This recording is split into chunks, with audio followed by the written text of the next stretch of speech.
Sri Lanka too is struggling to shake off Chinese influence, but it's only sinking deeper into Chinese debt. Colombo's foreign reserves are dwindling. Today, a Chinese delegation led by a top member of the Communist Party swooped in to help. Our next report tells you more. The world knows little about Yang Jiechi, but when his name appears in Chinese press releases, China means business. Yang is widely considered as the highest-ranking diplomat in the Communist Party. He is leading a delegation-level visit to Colombo, and that too in the middle of the pandemic. What was the urgency? Colombo wants more money. Sri Lanka faces serious economic challenges. Ratings agency Moody's has downgraded Sri Lanka's credit rating by 2 notches. The rating, Caa1, means the credit risk is very high. Colombo is expecting help from China. It wants the second tranche of a $1.2 billion syndicated Chinese loan.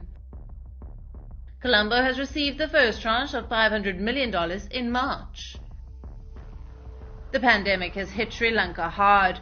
Its foreign reserves are dwindling. As of May this year, Sri Lankan President Gotabaya Rajapaksa has reached out to Beijing twice for help. First, China gave Sri Lanka an urgent loan of $500 million.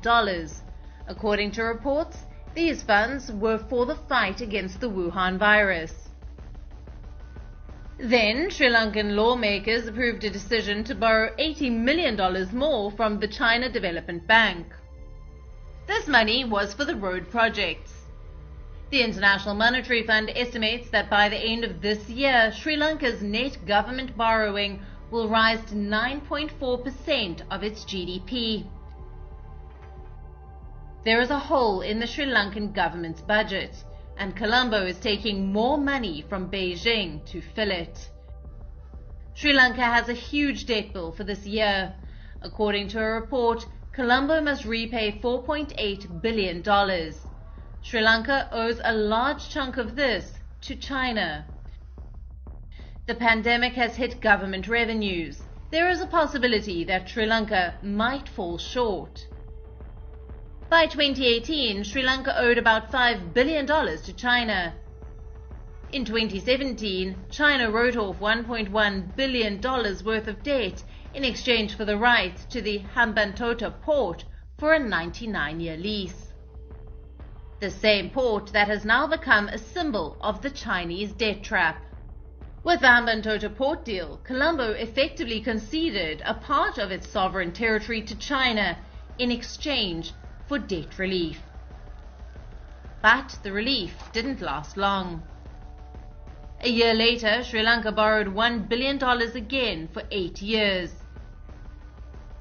By last year, China accounted for 15% of Sri Lanka's bilateral debt. More loans are putting pressure on Sri Lanka's finances. Earlier this year, the country's top civil servant made an appeal to all public sector workers. He wanted them to donate their entire salary or a part of it in the name of social responsibility. Sri Lanka still needs more money to pay back Chinese loans. For the Rajapaksas, the solution is to double down on Chinese cash.